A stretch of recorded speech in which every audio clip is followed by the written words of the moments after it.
I've never been one to believe in ghost stories, or at least I used to be.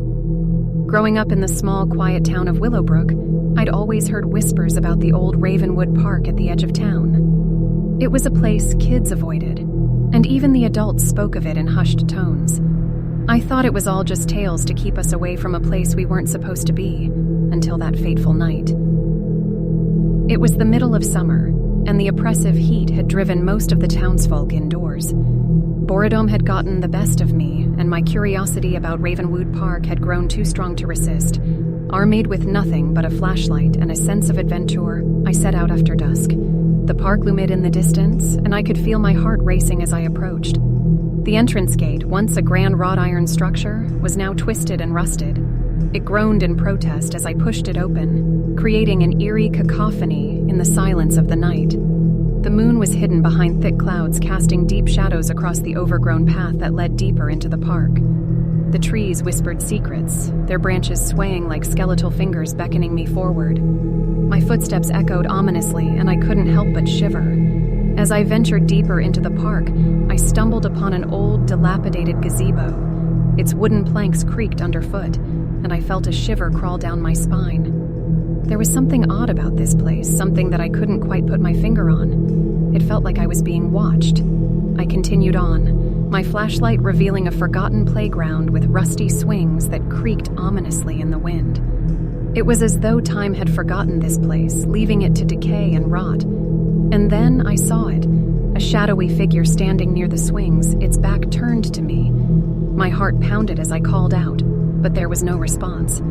I cautiously approached the figure, my footsteps faltering with each step. My flashlight revealed a woman in a tattered white dress, her long hair obscuring her face. She was swaying gently, as if caught in a macabre dance with the wind. The air around her grew icy cold, and I felt an overwhelming sense of dread. "Are you okay?" I stammered, my voice quivering. No answer. I reached out to touch her shoulder, but as my hand made contact, she turned to face me. Her eyes were hollow, devoid of any emotion, and her skin was deathly pale. Her lips parted, and a haunting, otherworldly whisper filled the air. It was a name I couldn't quite make out, but it sent shivers down my spine. With a sudden jerky motion, she lunged at me, her fingers like claws reaching for my throat.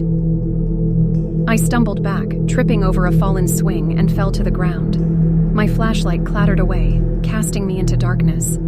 Panic welled up inside me as I fumbled to regain my bearings. When I finally found my flashlight and turned it back on, the woman was gone. I was alone in the playground, but the oppressive feeling of being watched remained. I knew I had to leave, but my path was blocked by a thick, impenetrable fog that had rolled in while I was distracted. Desperation set in as I stumbled blindly through the fog, my heart pounding in my chest. I called out for help, but my voice seemed to disappear into the mist. Time lost all meaning as I wandered aimlessly, haunted by whispers and distant, mournful cries. And then I saw her again, the woman in the tattered white dress. She stood at the edge of the fog, her eyes locked onto mine. This time there was no swaying, no whispering. She just stared at me with those empty eyes, her expression unreadable. With a sinking feeling, I realized I was trapped in this nightmare, in Ravenwood Park with no way out. The fog closed in around me, suffocating and disorienting, and the woman advanced slowly, her pale hand outstretched. I had no choice but to retreat further into the park. As I stumbled through the ever-thickening fog, I couldn't help but wonder if I had stumbled upon an urban legend come to life. Whatever this place was, it was cursed, and I was caught in its grip. The woman in the white dress was no longer alone. Shadows and whispers filled the air around me. I can't be sure how long I wandered in that hellish fog, but eventually, I found myself back at the gazebo. It was then that I realized the true horror of Ravenwood Park. It was a place that twisted time and space, a place that trapped those who dared to enter. With a sinking feeling, I understood that I would never escape Ravenwood Park. I had become another ghostly figure, trapped in this cursed place for eternity. As the woman in the white dress approached once more, her cold, lifeless eyes bore into mine, and I knew that I was lost to the urban legend of Ravenwood Park, forever to haunt its eerie, fog-shrouded depths.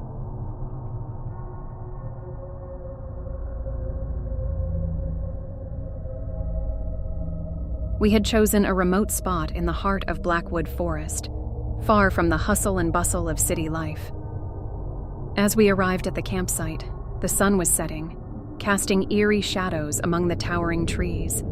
The air was thick with anticipation, and a chill ran down my spine as I surveyed our surroundings.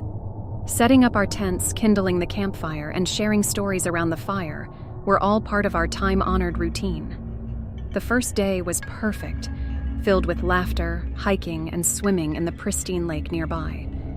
But as the sun dipped below the horizon, we decided to elevate our camping experience by sharing ghost stories, the very essence of our annual tradition. Sarah began with a tale of a haunted hotel she had once stayed at, where guests had reported ghostly apparitions and unexplained footsteps in the dead of night. Mike followed with a story about a cursed painting he had heard of, one that brought doom and misfortune to anyone who possessed it. When it was my turn, I couldn't resist sharing a local legend, the story of the Whispering Woods. According to the tale, a malevolent spirit roamed these woods, a spectral guardian with the power to shape-shift into the deepest fears of its victims. It was said that those who dared to camp in these woods after dark would be subjected to nightmarish visions of their darkest phobias. As I delved deeper into the story, a strange sensation overcame us. It felt as though the air had grown colder and the fire's crackling grew quieter, as if it were fading into the distance. I pressed on, describing how those who crossed paths with the Whispering Wood spirit would be tormented by nightmarish hallucinations, their sanity unraveling as they faced their deepest fears. Just as I was about to reveal the chilling fate that awaited those who fell prey to the Whispering Woods, a soft, haunting melody drifted through the forest. We all fell silent, our eyes darting around in search of the source.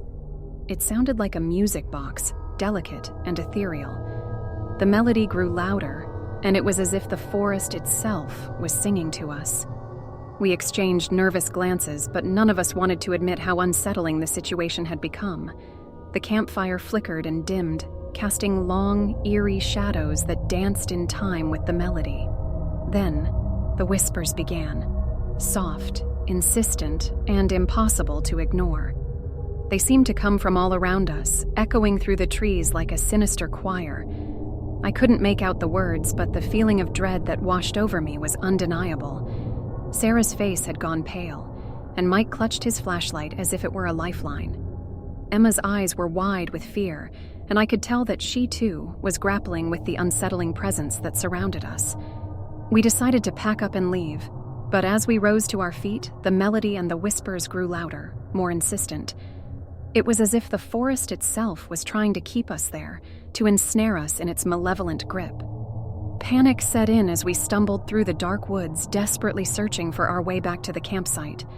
The melody followed us, taunting us, and the whispers seemed to be closing in, their voices growing more frantic. We finally reached the campsite, our hearts pounding, and we hastily packed our belongings, determined to leave Blackwood Forest behind. But as we hurried to our cars, the melody and the whispers continued to follow us, haunting us every step of the way. As we drove away from the forest, the sense of dread slowly lifted, and we began to calm down. We never spoke of that night again, as if acknowledging it would somehow make it more real. But the memory of the Whispering Woods, its haunting melody, and the chilling whispers continued to linger in our minds, a reminder that the wilderness can be a place of unimaginable horrors. To this day, I can't explain what happened that night, and I'm not sure I want to. But one thing is certain. My love for camping has been forever tainted by the cursed legends of Blackwood Forest, a tale that still sends shivers down my spine whenever I venture into the wilderness.